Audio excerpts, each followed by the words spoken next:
السلام عليكم ورحمة الله وبركاته. الحمد لله رب العالمين. اللهم صل على سيدنا محمد سيد الأولين والآخرين وعلى آله وأهل بيته أجمعين والصحابة والتابعين لهم بإحسان إلى يوم الدين. وبعد، الحمد لله على نعمة الإسلام وكفى بها من نعمة. الحمد لله على نعمة النبي محمد صلى الله عليه وسلم وعلى أمة النبي محمد صلى الله عليه وسلم، والحمد لله على أهل بيت النبي محمد صلى الله عليه وسلم الذين نشروا الدين ونشروا الإسلام بالأخلاق والرحمة. Ya, pertama beliau Al-Habib Idrus bin Abdullah Idrus, beliau buka dengan salam dan salawat kepada Nabi Muhammad, salawat kepada para sahabat, salawat kepada para orang-orang yang dimana mereka mengikuti daripada jejaknya Habibuna Muhammad sallallahu alaihi wasallam. Di sini beliau sangat berbahagia dan beliau sangat bangga atas hadir bersama antum semua, khususnya para ahli bait Nabi Muhammad, khususnya para keluarga Nabi Muhammad yang pada malam hari ini berkumpul bersama-sama di sini. Kita bersyukur atas daripada kita punya kakek-kakek, yaitu Habib-Habib kita terdahulu, di mana berkat daripada mereka-mereka yang telah menyebarkan daripada Islam khususnya di kota ini dan di kota-kota yang lainnya dengan akhlak, dengan salam, dengan kebahagiaan, dengan kebaikan. رضي الله عن أسلافنا المتقدمين الذين أهم صفاتهم كانت هي صفة الرحمة. وقالوا لأهل العلم أنك إذا أردت أن تتأكد من إنسان هل هو ولي أو غير ولي، فإذا وجدت في قلبه رحمة للمسلمين فاعلم أنه ولي. أكبر علامة للولي الصالح أن قلبه ملآن بالرحمة للناس كلهم، ليس للمسلمين فقط، حتى للكفار، ليس للكفار فقط، حتى للحيوانات، بكل شيء. هذه أول علامة من علامات الصلاح. Dan di sini beliau mengatakan semoga Allah Subhanahu wa taala menyayangi daripada para habaibnya kita, para aslaf kita, dengan dimana mereka adalah orang-orang yang sangat luar biasa. Mereka adalah orang-orang yang terkenal memiliki daripada sifat rahmat, sifat kasih sayang. Sebagian daripada ulama-ulama, para ulama mengatakan tanda daripada seseorang itu adalah wali. Apa itu wali? Wali adalah mereka para kekasihnya Allah, mereka yang dikatakan wali. Tanda besarnya adalah mereka memiliki sifat rahmat, mereka memiliki daripada sifat kasih sayang. Dan kalau kita ingin melihat daripada seseorang itu, dia itu tanda-tandanya kekasih Allah atau bukan, maka bisa dilihat bahwa mereka memiliki daripada sifat rahmat, mereka memiliki daripada sifat kasih sayang, maka mereka adalah kekasihnya Allah. وإذا وجدت إنسان ولو كان من أهل العلم ولكنه كثير الغضب كثير القسوة فاعلم أن ولايته ناقصة أو ليس ولي، وأنه بعيد عن الله سبحانه وتعالى. صاحب الزبد يقول: وإن أبعد قلوب الناس عن ربنا الرحيم قلب قاسي، فشهوة النفس مع الذنوب موجبتان قسوة القلوب. والله سبحانه وتعالى قد ذكر الرحمة في القرآن كثيرا، فقال سبحانه وتعالى: وما أرسلناك إلا رحمة للعالمين. فبما رحمة من الله لنت لهم، ولو كنت فظا غليظ القلب لانفضوا من حولك. من الذين انفضوا من حولك؟ لو كان النبي غليظ، ليس المنافقين. أبو بكر وعمر وعثمان وعلي، لو كان النبي غليظ القلب لهربوا من المجالس، الصحابة الكبار. ولكن لما أعطاه الله الرحمة قربوا إليه أبو بكر وعمر وعثمان وصهيب وعلي وبلال وعمار وكل الصحابة هؤلاء، لأنه كان عليه الصلاة والسلام رحمة. Dan di mana sifat rahmat adalah sifat yang luar biasa. Kasih sayang bukan hanya kasih sayang kepada manusia, bahkan kepada para binatang-binatang, kepada semua makhluk-makhluknya Allah harus memiliki daripada sifat kasih sayang. Itulah tanda daripada mereka adalah para wali, dan ini yang selalu didawamkan oleh daripada para kakek-kakeknya kita, para habaib. Mereka memiliki daripada sifat rahmat, dan banyak disebutkan daripada kata-kata orang soleh. Bahkan di dalam Zubat dikatakan daripada seseorang, kalau andaikan kita pengen melihat daripada mereka adalah kekasihnya Allah, mereka pasti memiliki daripada sifat kasih sayang. Orang yang selalu marah, orang yang punya ilmu tapi suka marah, dan marah, maka itu tandanya daripada apa? Bukan daripada tanda-tanda mereka adalah seorang wali. Kita kalau andaikan pengen mengetahui mereka adalah seseorang wali, mereka adalah orang yang memiliki daripada sifat kasih sayang. Betapa banyak di dalam Al-Quran Allah sebutkan daripada sifat tentang sifat daripada rahmat. Salah satunya beliau sebutkan tadi, tidaklah Allah utus daripada Nabi Muhammad SAW kecuali untuk menjadi rahmat kepada seluruh alam, untuk menjadi rahmat kepada seluruh orang, untuk menjadi rahmat, untuk mengajarkan daripada kasih sayang, menjadi daripada suri tauladan terbaik untuk kita semua. Kalau sahaja daripada baginda Rasulullah Nabi Muhammad tidak memiliki daripada sifat rahmat, maka banyak daripada sahabat-sahabat seperti sahabat-sahabat hebat yang kita kenal, Sayyidina Abu Bakar As-Siddiq, Sayyidina Umar bin Khattab, Sayyidina Uthman bin Affan, Sayyidina Ali bin Abi Thalib, maka mungkin mereka akan kabur, akan lari, tidak mendekati Nabi Muhammad. Akan tetapi karena Nabi Muhammad adalah beliau pedoman terbaik yang mengajarkan rahmat yang indah, makanya semua sahabat, banyak daripada orang-orang yang mendekati Nabi Muhammad, khususnya daripada 4 sahabat ini tidak menjauhi Nabi, akan tetapi semakin dekat kepada baginda Rasulullah. إذن أهل البيت أهلنا وأسلافنا كانوا دائما يرحمون الناس، وبسبب هذه الأخلاق الطيبة الله نشر لهم الإسلام والمجالس، خصوصا السادة البعلوي. ما انتشرت دعوتهم ولا مجالسهم بالفلوس، لا، فقراء، كلهم فقراء. الآن آخر الزمان جاءت فلوس الحمد لله، لكن المتقدمين من الفقيه سقاف العيدروس فقراء، ما عندهم دنيا كثير، لكن عندهم رحمة للناس، ولذلك أحبوهم الناس وصاروا يتقربون إليهم، وانتشر الإسلام بسببهم، ليس بالدنيا وليس بالسياسة، إنما لأنهم كانوا يحبون الخلائق كلهم. والله يقول في بداية سورة الفاتحة الحمد لله رب وآخر القرآن يقول أعوذ برب العالمين. أي واحد مسلم كافر يهودي ملك جني، هذا العالمين، الله رب العالمين كلهم. ولذلك وجاء في حديث النبي صلى الله عليه وسلم أن هناك امرأتين، امرأة دخلت إلى الجنة بسبب حيوان، وامرأة دخلت إلى جهنم بسبب حيوان. الأولى التي دخلت إلى الجنة بسبب حيوان كانت امرأة زانية ليست من الصالحين، بل كانت مصرة على الزنا، ما تابت من الزنا، لم تتب من الزنا، كانت مصرة على الزنا، ولكن لأنها رحمت حيوان دخلت الجنة. الأخرى لم تكن عاصية، ولكن قلبها كان قاسي بسبب أنها آذت حيوان دخلت جهنم. شوفوا الرحمة كيف.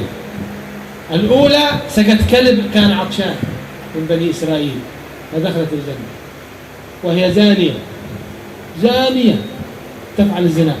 الثانية وضعت قطة في غرفة وأقفلت عليها الباب ولم تعطيها الأكل وخرجت من البيت فماتت القطة، فأدخلها الله جهنم بسبب القطة. شوفوا كيف الرحمة. Kita tahu sifat rahmat, sifat kasih sayang adalah sifat yang sangat-sangat penting. Ahlul Bait Nabi Muhammad. Siapa Ahlul Bait? Mereka adalah anak cucu Nabi Muhammad, keturunan Nabi Muhammad. Mereka sangat terkenal memiliki daripada sifat rahmat. Mereka sangat terkenal memiliki daripada sifat kasih sayang, khususnya daripada mereka daripada Bani Alawi, anak cucu daripada baginda Rasulullah. Mereka menyebarkan Islam dengan kasih sayang. Mereka menyebarkan Islam dengan daripada cinta. Itulah daripada mereka, dengan perdamaian, dengan cinta. itu daripada akhlak daripada keluarga baginda Rasulullah SAW. Sebagai diri kita bisa lihat daripada banyak daripada Islam tersebar dikarenakan apa? Sifat rahmat yang dimana disebarkan daripada anak keturunan Nabi Muhammad. Kita ketahui apakah mereka daripada yang menyebarkan Islam dengan sifat kasih sayang ini mereka memiliki daripada harta, mereka memiliki daripada uang yang banyak? Tidak, mereka tidak memiliki daripada itu. Semua makhluk mencintai daripada Ahlul Bait Nabi Muhammad, mengikuti daripada apa yang diajarkan keluarga Nabi Muhammad. Karena apa? Karena mereka mengajarkan cinta, mereka mengajarkan daripada kasih sayang. Ini adalah daripada akhlak keluarga Nabi Muhammad. Kita tahu Imam Abdullah bin Abu Bakar Al-Idrus, Al-Habib Abdurrahman As-Saggaf, Sayyidina Bagil Mukaddam, mereka adalah orang-orang ternama di dalam rantai emas daripada silsilah Bani Alawi. Mereka apakah orang yang memiliki banyak uang? Apakah orang yang memiliki banyak harta? Bukan seseorang yang memiliki harta yang banyak, bukan seseorang yang memiliki daripada uang yang banyak. Akan tetapi mereka menyebarkan Islam dengan cinta, mereka menyebarkan Islam dengan kasih sayang. Makanya sampai daripada ilmu-ilmu beliau bukan hanya sampai di kota tersebut, akan tetapi tersebar di seluruh dunia daripada ilmu-ilmu beliau. Beliau menggambarkan, kita lihat daripada Al-Quran, apa yang ketika kita membuka mushaf, apa yang kita temukan? Kita membaca surah Al-Fatihah. Alhamdulillahi Rabbil Alamin. Apa? Segala puji bagi Allah. Allah siapa? Allah Tuhan daripada segala makhluk. Allah ada Tuhan daripada para binatang. Allah Tuhan daripada para hewan. Allah Tuhan daripada seluruh makhluk. Mau dia orang yang kafir, mau dia orang Islam, Allah adalah Tuhan daripada segalanya. Yang sebagaimana para Ahlul Bait Nabi Muhammad, mereka mengajarkan daripada cinta, mengajarkan daripada kasih sayang, bukan hanya daripada kita golongan daripada orang-orang muslim yang mencintai mereka Ahlul Bait Nabi Muhammad, karena mereka berdakwah dengan cinta, karena mereka berdakwah dengan kasih sayang. Bahkan mereka orang-orang yang bukan daripada golongan kami, golongan muslim, mereka orang-orang kafir mencintai Ahlul Bait Nabi Muhammad, menyayangi Ahlul Bait Nabi Muhammad. Karena apa? Karena sifat rahmat. Karena apa? Karena sifat cinta. Beliau gambarkan daripada ada kisah daripada dua seorang wanita, yang dimana wanita pertama masuk ke dalam syurganya Allah dikarenakan hewan, wanita kedua masuk ke dalam nerakanya Allah dikarenakan hewan. Ya, wanita pertama masuk ke dalam syurganya Allah, di mana mereka masuk ke dalam syurganya Allah disebabkan satu, memberikan daripada kucing minuman. Cukup kasih kucing minuman, masuk ke dalam syurga. Sedangkan wanita ini adalah wanita penzina, wanita yang belum pernah memberikan daripada seekor anjing minuman. Dia berikan daripada seekor anjing minuman. Ketika dia berikan daripada seekor anjing ini minuman, wanita ini adalah wanita penzina, wanita yang belum bertaubat daripada taubatnya. Akan tetapi hanya karena rahmat kepada satu binatang, dia berikan daripada air minum kepada satu binatang, Allah menjadikan dirinya seorang wanita ini masuk ke dalam syurganya Allah karena satu hal, karena satu sifat kasih sayang, karena satu daripada sifat cinta. Dan ada wanita kedua yang dimana dia dimasukkan ke dalam nerakanya Allah, sedangkan dia adalah orang yang bukan orang ahli maksiat, bukan seseorang yang senang bermaksiat, tapi masuk ke dalam nerakanya Allah. Karena apa? Karena satu penyebabnya, dia punya daripada satu hewan, satu kucing, dia kunci daripada pintu, tidak dia kasih makan sampai hewan itu meninggal dunia, mati. Meninggal daripada hewan itu menjadi daripada sebabnya dia masuk ke dalam nerakanya Allah Subhanahu wa taala. إذن هذه صفات مهمة جدا. قال الإمام الحداد احفظوا هذه الحكمة، حكمة جميلة جدا الإمام الحداد. الأخلاق الحسنة، الأخلاق الحسنة قسمة من الله. الأخلاق الحسنة قسمة من الله يتولى توزيعها سيدنا رسول الله صلى الله عليه وسلم. المدد من النبي، يأخذ أخلاق حسنة يعطيك أخلاق حسنة. قال الإمام الحداد الأخلاق السيئة قسمة من الله. الأخلاق السيئة قسمة يتولى توزيعها إبليس عليه لعنة الله. إذا أنت دائما عندك أخلاق حسنة اعلم أن لك مدد من النبي صلى الله عليه وسلم. إذا أنت أخلاقك سيئة اعلم أن مددك من إبليس. دائما إبليس يرسل لك هدية أنت تقبل هدية. غضب هدية من إبليس. سب ولعن وشتم هدية من إبليس. حرارة هدية من إبليس. قسوة في التعامل، قسوة في الكلام هدية من إبليس. أخلاق حسنة، صبر هدية من نبي محمد. كرم هدية من نبي محمد. الصبر هدية من النبي محمد. لين، رفق، هدية من النبي محمد، خصوصا الرفق واللين. كان واحد من الأولى بالصالحين يقوم الليل، قال هذا الولي أنا دائما أتعامل مع الناس بأدب واحترام ولين. طيب، دائما ابتسامة، حتى مع الحيوانات، حتى مع الجمادات، حتى مع الكوب يحمله بشوية، يضعه بشوية، يحمل الماء بشوية.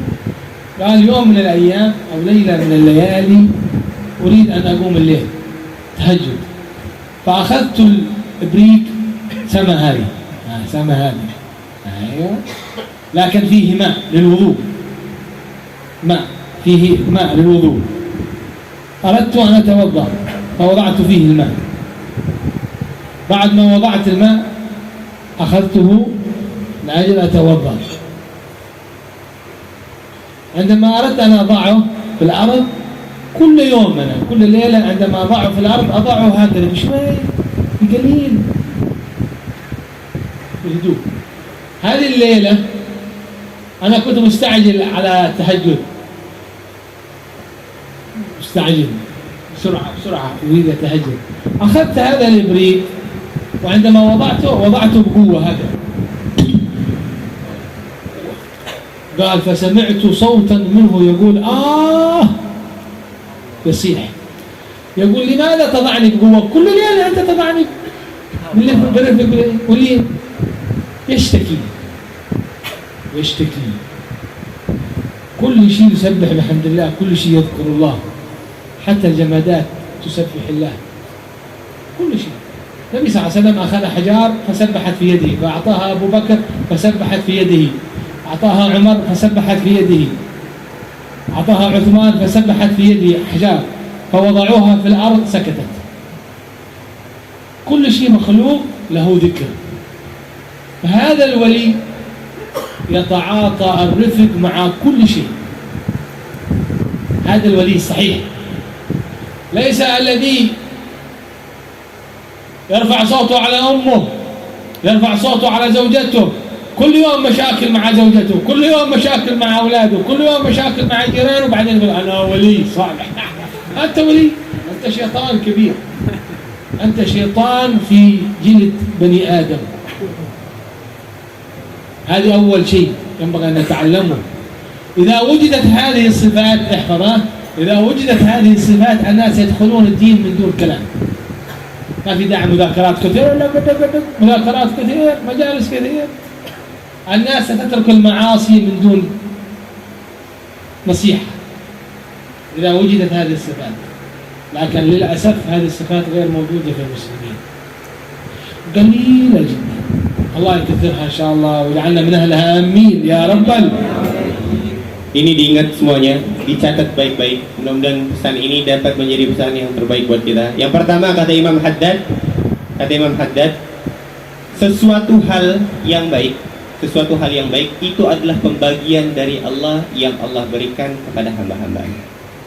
Sesuatu hal yang baik. Ketika daripada hal itu baik, itu madad dari Nabi Muhammad SAW. Itu Nabi Muhammad yang memperhatikan kita, Nabi yang memberikan kepada kita secara langsung. Begitu juga sebaliknya, sifat-sifat buruk itu juga pembagian yang Allah berikan kepada hamba-hambanya.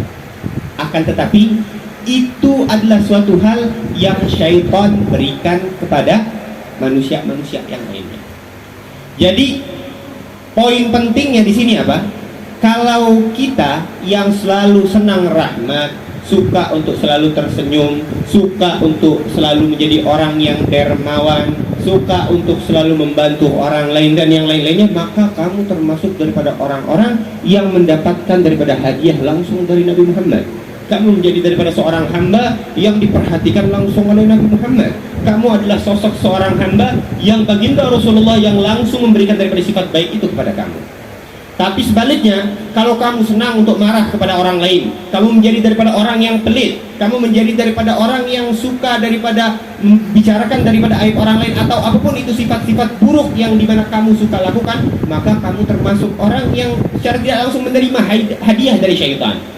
Sifat-sifat buruk. Jadi kalau andaikan ada seorang yang dikit-dikit marah, dikit-dikit suka panas, dikit-dikit begini begitu dan yang lainnya sifat-sifat buruk tadi, maka mereka termasuk orang yang menerima hadiah dari syaitan. Maka kata beliau, kalau andaikan kamu punya sifat buruk, kenapa kamu terima daripada hadiah syaitan tersebut? Kata beliau.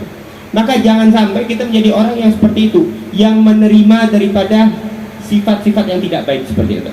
Dan para wali-walinya Allah, kekasih-kekasihnya Allah, mereka adalah orang-orang yang tidak mungkin memiliki daripada hal-hal seperti itu. Mereka pasti punya sifat yang baik. Mereka pasti menjadi orang yang bukan orang yang pelit. Mereka pasti menjadi daripada orang yang punya sifat kasih sayang. Mereka pasti daripada menjadi orang bukan daripada orang-orang yang dikit-dikit suka marah, dikit-dikit suka marah, tidak seperti itu. Walaupun dia orang yang berilmu sekalipun. Orang yang berilmu sekalipun pasti punya daripada sifat cinta, pasti punya sifat daripada kasih sayang. Sampai beliau menceritakan satu cerita. Ada seseorang laki-laki yang dimana laki-laki ini laki-laki yang luar biasa, laki-laki yang biasa-biasa saja, lebih tepatnya begitu. Dimana laki-laki ini pernah suatu hari ataupun di suatu malam, kata beliau, pada waktu itu laki-laki ini di malam hari, beliau ini adalah orang yang pengen melaksanakan sholat tahajud, kata beliau. Laki-laki ini mau sholat tahajud.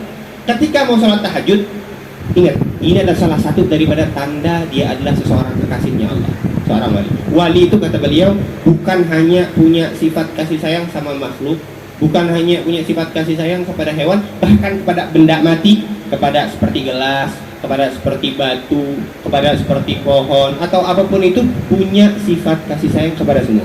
Itu wali. Itu harus kita garis bawahi dulu. Harus kita garis bawahi. Di mana kata beliau, seseorang laki-laki ini pernah suatu malam ketika dia ingin berwudu, seperti tempat teh ini, tempat kita menyidupkan teh. Jadi orang-orang zaman dahulu itu ketika ingin berwudu pakai tempat seperti teh ini. Dia wudu. Ketika dia pengen angkat tempat wudu itu, dia angkat pelan-pelan, dia pakai berwudu.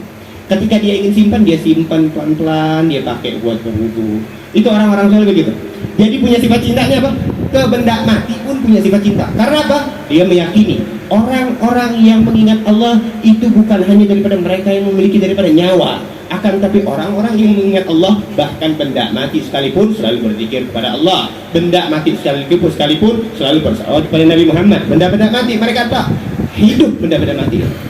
Sampai suatu ketika di malam hari, karena sosok seorang laki-laki ini sudah telat ingin melaksanakan sholat tahajud, dia menyegerakan ataupun cepat-cepat pengen tahajud, takut waktunya habis, yang membuat dia mengambil tempat wudhu itu yang biasanya di setiap harinya, setiap malamnya dia pelan-pelan untuk mengangkat dan menyimpan daripada teko itu, dia cepat-cepat dan dia taruh daripada teko itu dengan kekuatan yang luar biasa, tidak seperti biasanya.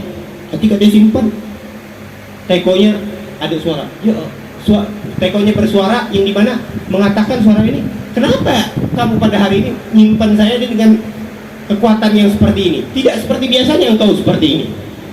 Disinilah kata beliau, ini adalah salah satu tanda bahwa benda mati sekalipun itu hidup, benda mati sekalipun itu selalu berzikir kepada Allah, benda mati. Bahkan beliau mengatakan di zaman Nabi Muhammad, di zaman baginda Rasulullah, ketika Nabi Muhammad mengambil daripada batu yang dipegang oleh Nabi Muhammad, batu itu bertasbih. Ketika dipegang oleh sahabat-sahabat yang lainnya, batu itu bertasbih. Ketika dipindahkan lagi kepada sahabat yang lain, batu itu bertasbih. Maka di sini tandanya apa? Batu sekalipun, benda mati sekalipun, benda mati itu hidup, benda mati itu berzikir, benda mati itu bersalawat. Bukankah kita sering mendengar daripada cerita Nabi Muhammad yang dimana batu merindui Nabi, batu yang tidak ingin berpisah dengan Nabi? Ada kita dapatkan benda-benda mati seperti itu. Kenapa kita tidak mampu untuk merasakan ini? Karena kurangnya daripada kita merasakan daripada kebaikan Allah, kurangnya kita merasakan daripada hati kita, daripada bahwa hal-hal yang hidup bukan hanya manusia-manusia saja, kan tapi benda mati sekalipun itu hidup. Mereka adalah semua yang ada di muka bumi ini, mereka adalah ciptaan Allah Subhanahu wa taala. رفقا بالقوارير النبي صلى الله عليه وسلم قال يعني بالنساء، خصوصا بالنساء ينبغي أن نترفق خصوصا مع زوجاتنا مع أولادنا. في الأخير نتمنى لنا ولكم إن شاء الله الخير والبركة نتمنى لكم أن يعطينا الله سبحانه وتعالى، وندعو الله أن يعطينا صفات الحسنة، أن يبعد عنا الصفات السيئة، يبعد عنا الشياطين. ونبارك لكم هذا المجلس الذي يقرأ في راتب سيدنا سلطان الملاء العيدروس الأكبر، وهذه الرواتب فيها خير وبركة كثير. يقول الحي أحمد بن حسن العطاس: من واظب على راتب الإمام الحداد مات على حسن الخاتمة. هكذا يقول الحي أحمد. فكيف راتب سلطان الملاء متقدم وكلهم بركة وكلهم شيء واحد. والبيت الذي يقرأ فيه الراتب يحفظه الله من السرقة، ويحفظه الله من الحريق، ويحفظه الله من التسونامي، من الغرق، ويحفظ عن يمينه وعن شماله ومن أمامه ومن خلفه 40 بيت، لأن هذا البيت يقرأ فيه الراتب. نحثكم على الاستقامة، ونحثكم على الصفات الحسنة لأجل يأخذون أهل البيت مكانهم الحقيقي الصحيح في دعوة الأمة المحمدية وفي هداية الناس وفي نشر الإسلام. ولكن لن يكون شيء من هذا إلا بعد أن تتعدل الصفات وتتطابق الصفات مع صفات النبي محمد صلى الله عليه وسلم. نشكر الحبايب الحاضرين، نتمنى لهم طول العمر إن شاء الله، صحة وعافية، والبركة لجميع الحاضرين وصاحب المجلس، أن الله يبارك فيه بن حسن ويعطيه الصحة والعافية والقبول إن شاء الله والسر، وأن الله ينشر هذا الدعوة وينشر هذا الراتب وينشر هذا الذكر في كل مكان إن شاء الله تعالى. وجميع الحاضرين أن الله يعطيهم الصحة والعافية والرزق الواسع والبركة في الذرية وصلاح الشؤون وقضاء الديون، وأن الله سبحانه وتعالى يجمعنا وإياكم على ما يحبه ويرضاه، ويغفر ذنوبنا ويستر عيوبنا ويكشف كروبنا، ويجعل هذا الكلام حجة لنا لا حجة علينا برحمتك يا أرحم الراحمين. وصلى الله على سيدنا مولانا محمد وآله وصحبه وسلم، والحمد لله رب العالمين. Di sini beliau tutup dengan doa tadi, isi daripada doa beliau. Beliau berharap mudah-mudahan rumah ini dapat menjadi rumah yang selalu Allah berikan keberkahan di dalamnya, dijadikan daripada majlis yang dimana majlis selalu mendapatkan kebaikan di dalamnya, khususnya para habaib semua yang hadir di sini. Beliau mengatakan mudah-mudahan ini daripada tempat-tempat yang selalu meneruskan, tempat yang selalu mengistiqomahkan daripada membaca daripada ratib. Sebagaimana kata Habib Ahmad bin Hasan Al-Attas, kata beliau, seseorang yang selalu mendawamkan, yang selalu terus-menerus daripada membaca daripada Ratibul Haddad, mereka adalah daripada seseorang yang meninggalnya dalam keadaan husnul khatimah, meninggal dalam keadaan baik, meninggal dalam keadaan yang sangat diidam-idamkan daripada seluruh umat Islam, yaitu meninggal dalam keadaan husnul khatimah, kata beliau. Sebagaimana Ratib Haddad saja memiliki daripada kemanfaatan ataupun maqam derajat yang luar biasa, bagaimana ratib-ratib yang terdahulu, bagaimana ratib-ratib yang sebelum daripada Ratibul Haddad, bagaimana Ratibul Idrus, kata beliau, maka memiliki daripada kemanfaatan pula yang luar biasa, kemanfaatan pula yang hebat, kata beliau. Orang yang dimana mereka selalu membaca daripada ratib, maka Allah akan selalu menjaga daripada rumahnya. Allah jaga daripada namanya tsunami, Allah jaga daripada pencuri, Allah jaga daripada segala keburukan-keburukan tidak akan masuk ke dalam rumahnya. Kata beliau, orang yang selalu membaca ratib, selain rumahnya dijaga, bukan hanya rumahnya dijaga daripada keburukan-keburukan, akan tetapi di kanan rumahnya sebanyak 40 dijaga sama Allah, di kiri rumahnya sebanyak 40 rumah dijaga sama Allah, di depan rumahnya, di belakang rumahnya, di atas rumahnya, bahkan seluruh di sekeliling rumahnya 40 semuanya dijaga oleh Allah Subhanahu wa taala. Dan beliau berharap kepada para habaib di sini, semoga daripada antum semua dapat menjadi daripada orang-orang yang Allah panjangkan umur antum semua, dapat menjadi daripada orang-orang yang dimana Allah berikan daripada akhlak yang baik kepada kalian, Allah jauhkan daripada kalian sifat-sifat yang buruk, Allah jadikan daripada kalian suri tauladan yang baik, yang mengikuti daripada jejak Habibuna Muhammad, mengikuti daripada jejak kakek-kakek beliau, yaitu baginda Rasulullah SAW. Ketika kalian sudah mengikuti daripada Habibuna Muhammad, kalian mengikuti daripada jejak baginda baginda Rasulullah SAW, maka kalian adalah orang yang akan mampu untuk menyebarkan daripada Islam yang luar biasa. Kalian mampu untuk masuk kemanapun. Kalian akan mampu meneruskan daripada perjuangan estafet Nabi Muhammad dengan kalian mengikuti daripada akhlak yang baik. Begitu pula kata beliau, mudah-mudahan Allah berikan kebaikan untuk kita, akhlak-akhlak yang baik untuk kita, dan dijauhkan daripada akhlak-akhlak yang buruk, dijauhkan daripada keburukan-keburukan yang lain. Apa yang saya sampaikan dari awal sampai akhir, kata beliau, bukanlah daripada untuk saya mengatakan kepada kalian nasihat ini untuk kalian, tapi lebih tepatnya untuk menasihati diri saya. Apa yang saya katakan lebih tepatnya untuk diri saya pribadi. Kalau ada kemanfaatan untuk antum silahkan diambil. Kalau ada salah ataupun kurang dari saya mau minta maaf. Wassalamualaikum warahmatullahi wabarakatuh.